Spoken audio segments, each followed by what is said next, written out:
Hey guys, this is What If here, and I just want to make this video just to kind of, I guess, talk per se about getting 2,000 subscribers on YouTube. I just kind of want to go through a journey with you all, and I just wanted to explain to you how this channel started to where it is now, and just everything in general.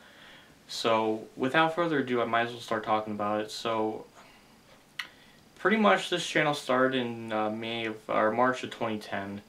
And basically, a friend of mine at school was saying, I was talking to my friend about doing these what if races and stuff, and I was telling him, I was like, I'm gonna make this account, I'm gonna do it. He's like, go ahead, do it.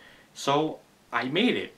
So what came up with me of the name What If Racing was just what if, for the what ifs I used to do back in the day, and I gotta think of something else. So I was like, okay, What If Racing. So I typed it in, it was like capital W, lowercase HAT, and then I had like a capital I, and then lowercase f, and then R, capital R, then lowercase for acing.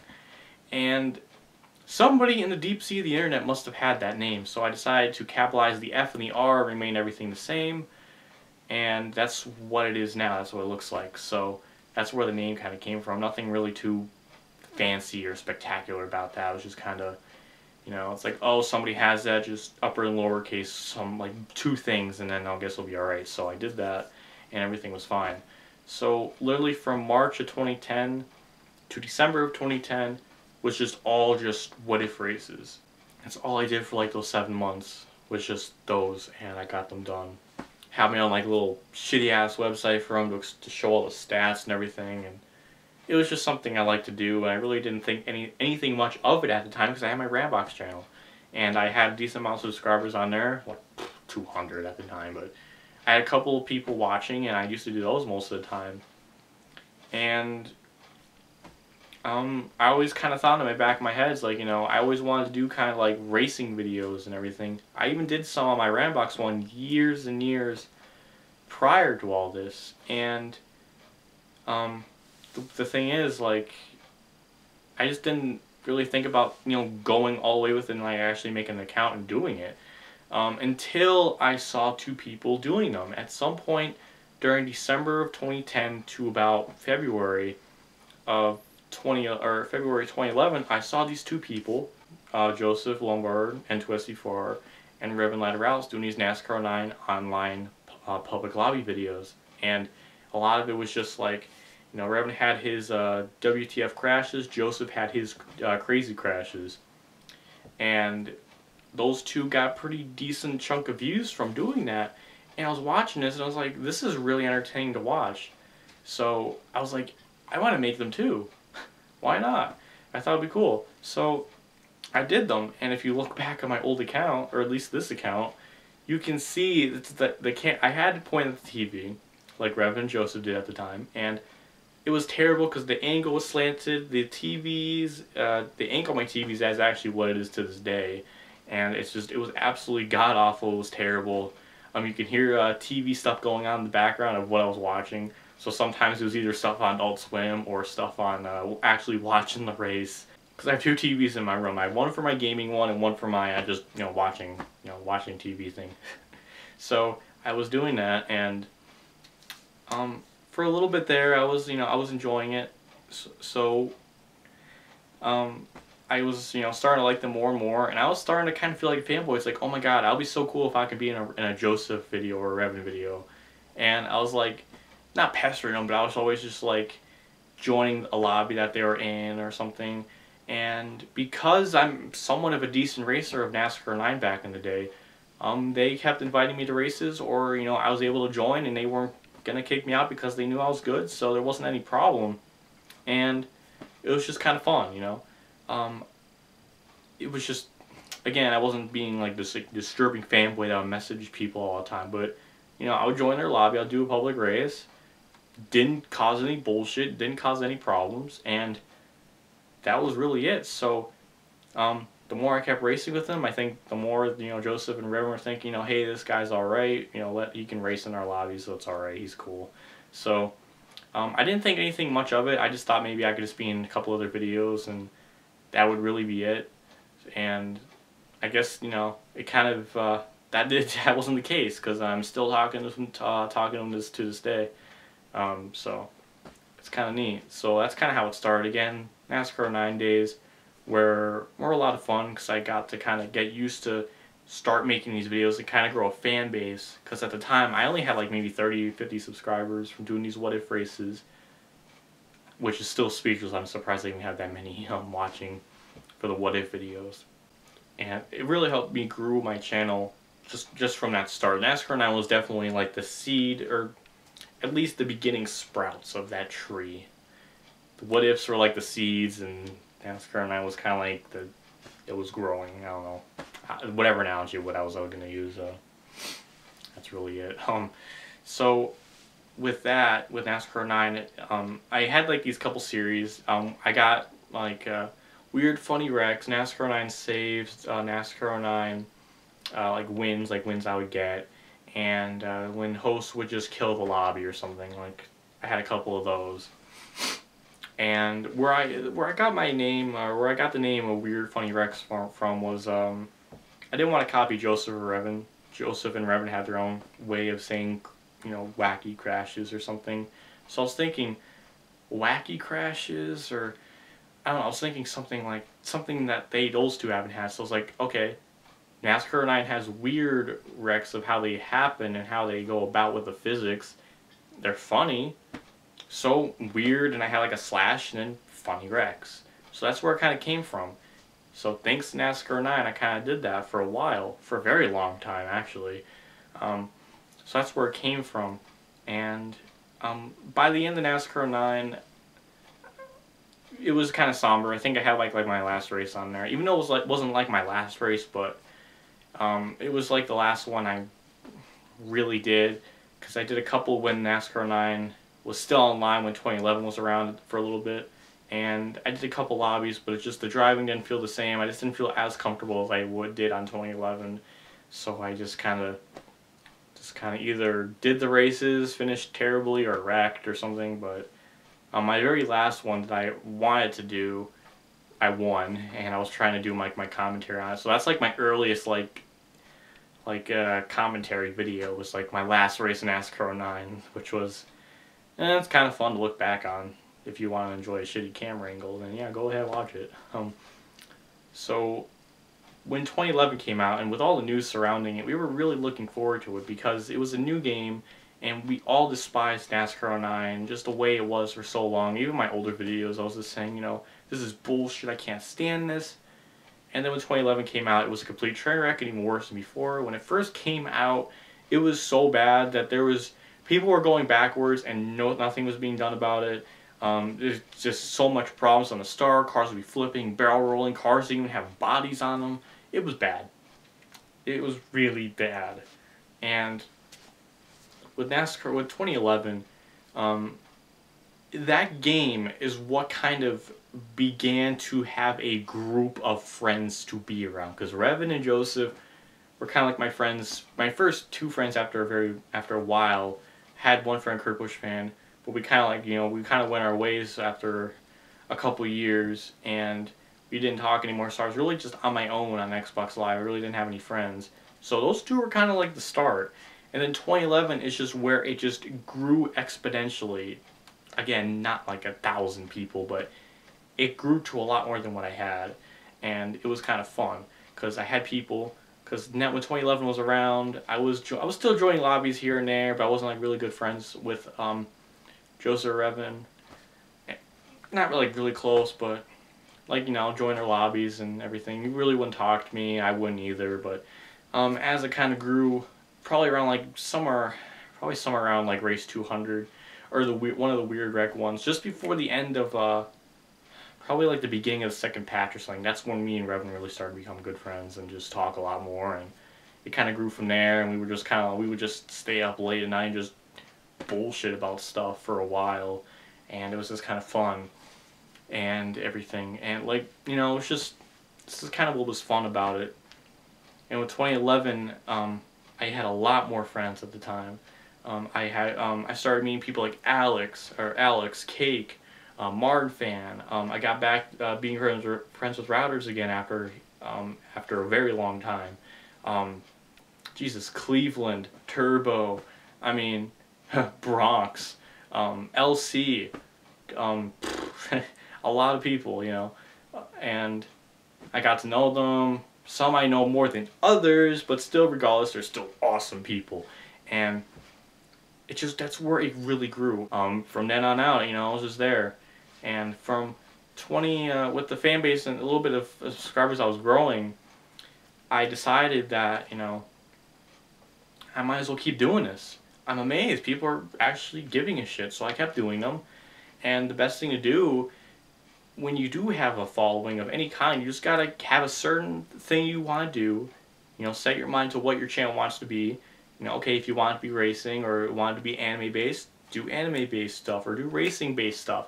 Do them not like all the time, but just be solidly consistent, which I feel like I did for a very long time back in the day, because it was so easy, because I just slapped a camera in front of a TV, used Movie Maker, and upload it, and that was it.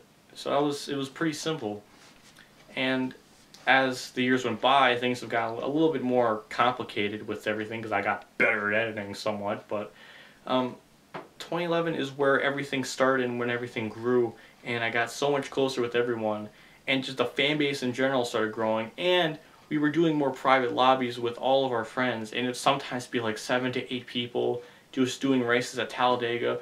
Oh my freaking god, I have so many goddamn races of us just having fun. It is just insurmountable. It was so fun. It was the best time to have a group of friends to race in a private lobby somewhere at. It was just, the wrecks were ridiculously fun. The online was somewhat stable. I mean, it wasn't good, but you can at least somewhat race around it. And it was just absolutely fun. And that was the best. That was the highlight of just having fun online in general. And for content wise, because I was pumping them out, not really pumping them out, but I was uploading them and I was getting a lot pretty decent views, and people were looking forward to them and they thought they were fun. And it was just really neat. So with 2011, again, I think I kept the Weird Funny Rex for a little bit, but then I changed it to Weird Funny, or to just a Weird Rex. I had a new concept where it was just the NTG douche series of me racing in public lobbies and then getting wrecked by people, and I would upload that and share it, cause I just wanted to share my anger, or just share this bullshit this game has with so many dirty drivers. Cause NASCAR 9 online days were actually pretty clean. There wasn't a lot of douchebag people, because you had a kick button, and it wasn't that bad. It really wasn't that bad when it came to asshole drivers. You would get some, but in 2011 was just so bad. I mean, over 200 people I found that were just absolutely garbage, or just 200 events that happened. It's just bad. A lot of people got in that game. There was no policing or no control over anyone online. It was a free-for-all, and there was virtually next to nothing when it comes to kicking people out. In order to get kicked, you have to become to a dead stop on the track, which is like trying to tell someone not to blink. It's impossible. It's next to impossible. So that happened. So with the end of 2011, again, we were all pretty upset. Or we were not really upset. I kind of was, because I thought the game was fun. But like when Inside Line came out, we were all looking forward to it, because maybe this would be Utenix's turn. It did seem like it was going to be a little bit better. And Inside Line was the beginning of the end of everything for the most part, because when Inside Line came out, we were having fun. It was a blast. Our group of friends were still around. We were still racing and having fun, and we really still had like a couple of funny wrecks in there here and there. But after a while, it just kind of got boring, because the wrecks just weren't. Because after a while, the wrecks just weren't fun anymore, and it just wasn't that entertaining to really do, and just wasn't entertaining, and it just was boring. So we all kind of drifted apart from playing online, and other people went to iRacing, which is fine. I personally can't afford it, because that's a lot of fucking money. It's just not my thing, but I can get why people enjoy it, because it is fun. It's realistic, somewhat, to a point. Much realistic than your tennis games ever were, that's for damn sure. But just a lot of it was kind of the beginning of the end, and ever since then, it really never got as much people racing together, doing much together, except until until GTA 5 came out, and we actually had fun on that for a while. But then that again died. But there was a point when during Inside Line um, that we weren't really doing any races or public lobbies or just private races anymore, and my account was really starting to suffer because I wasn't uploading as much. It was starting to get really bad, and I was thinking, it's like, okay, I have to think of something to put out more content, because this channel's not gonna survive if I just like leave it dormant forever like this, and I had to do something. So after a while, I started with doing like League Race Funny Recs for a little bit, and then I decided, well, there's not too. I mean, I guess I should try doing a Let's Play on Inside Line, just see where it goes. I never really did any sort of Let's Playing or anything before, so I felt really uncomfortable doing it. But I gave it a shot. I have a PVR that I had for a while that works fantastic. I have this camera that I've always recorded my stuff on, so I just use the audio for it. And I started doing it when people were like, this is good. Good. It's good.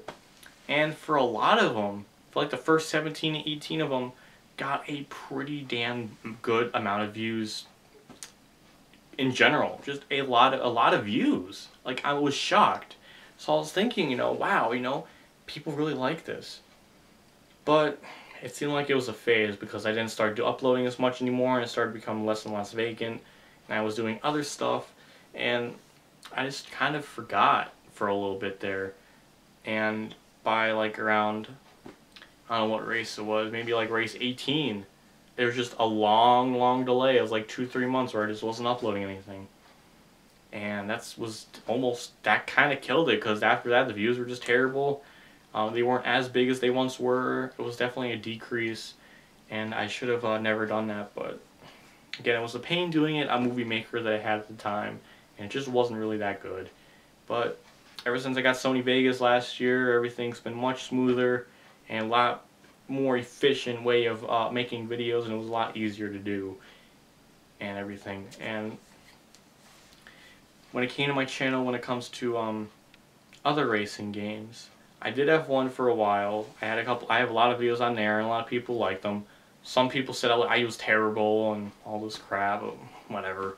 I had a couple of Forza videos, I had a couple of dirt videos, and I did those for a little bit, but the dirt ones and the F1 ones after a while just kind of weren't bringing in the views that I was looking for, so I kind of just got rid of them. And again, we really weren't playing F1 as much anymore. We really didn't. It was more of just league racing stuff, and for the most part. And after 2011 or 2012, we kind of just stopped, like really just having fun with it and just doing it more for league racing stuff. Forza was about the same. Dirt was the same kind of thing.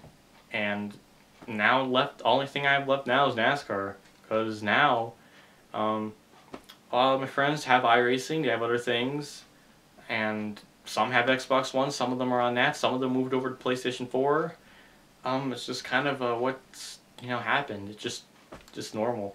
And so after a little bit, I was still doing like LPs for NASCAR Thunder and everything.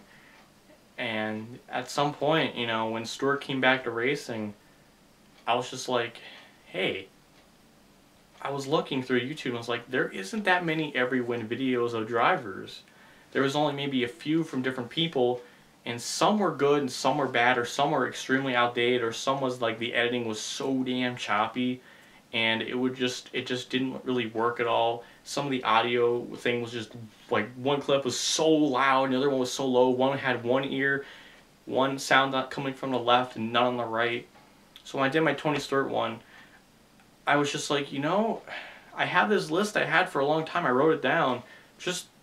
I was bored. I just want to, keep tally of people's wins, and I had some of them written down. I had some for Tony Stewart, Mark Martin, Jeff Byrne at the time, and I decided to do one for Tony Stewart just for the hell of it.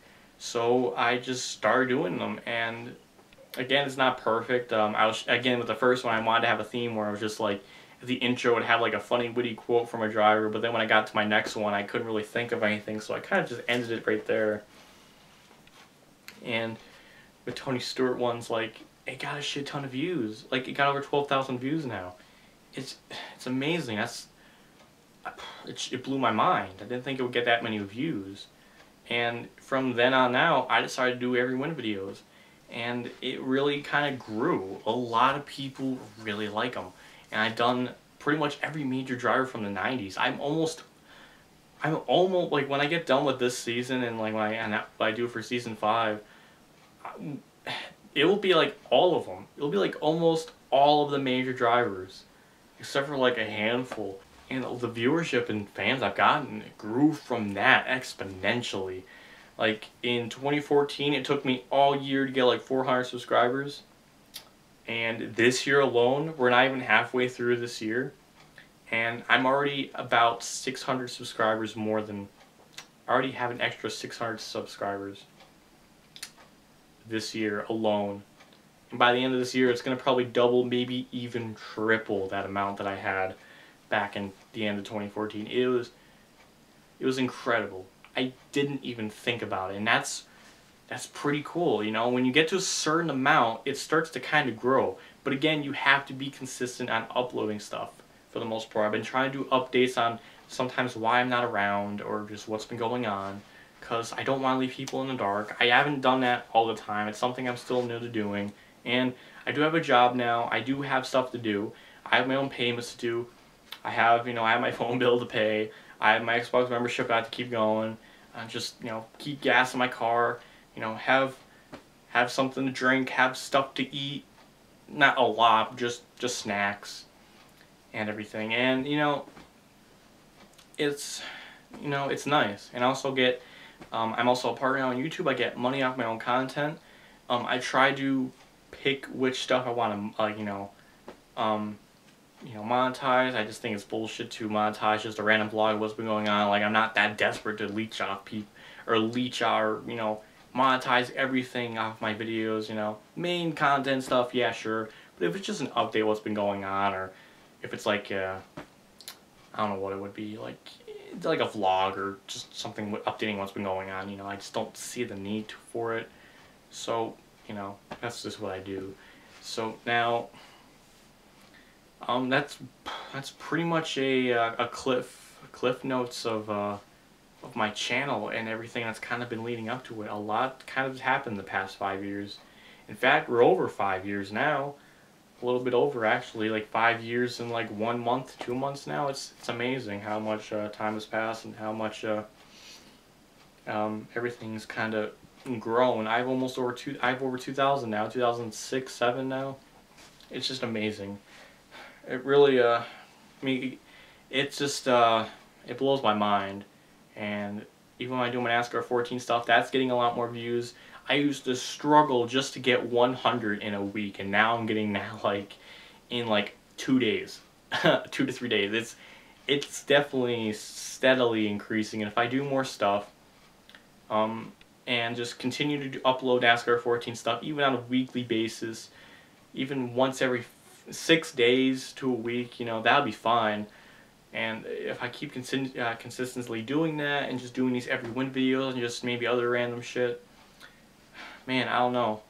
I hope it would get somewhere, but I don't want to think like that. I don't want to be cocky or arrogant, because that's not me. That's not who I am. But it's just funny to think. I would never think that it would even get to this amount ever, and for it to be like where it is now. It's exciting, it's scary, because you don't know what to expect, but you're hoping for the best. So, if you stuck around this long, I appreciate it. It's it means a lot, and it's really cool. It really is, and I'm at a point in my life now where I'm genuinely happy. I'm not in college. I'm proud to admit that.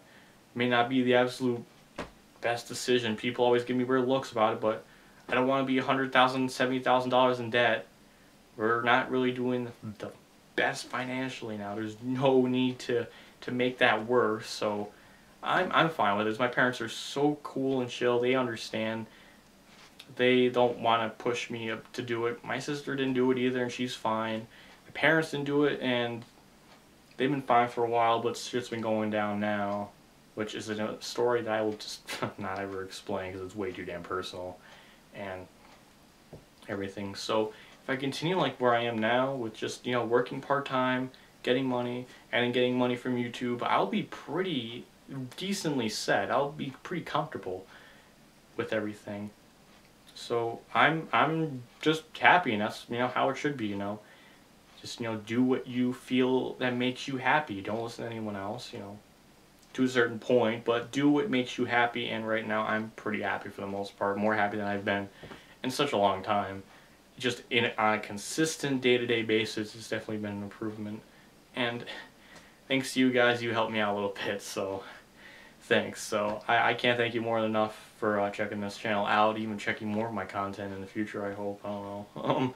But it's really cool, and hope you can stick around another maybe 5 years and see where this channel goes. Maybe it'll only get one more subscriber, probably, but more than likely it'll be pretty cool to witness it and just see it all happen. So I have to thank you guys for it. So thanks for watching this. Hopefully you enjoyed me rambling for about almost a half hour. So that's all I wanted to share. That's my YouTube story. That's pretty crazy, right? So I'll catch you all later, and have a nice day, and I'll see you all the next race.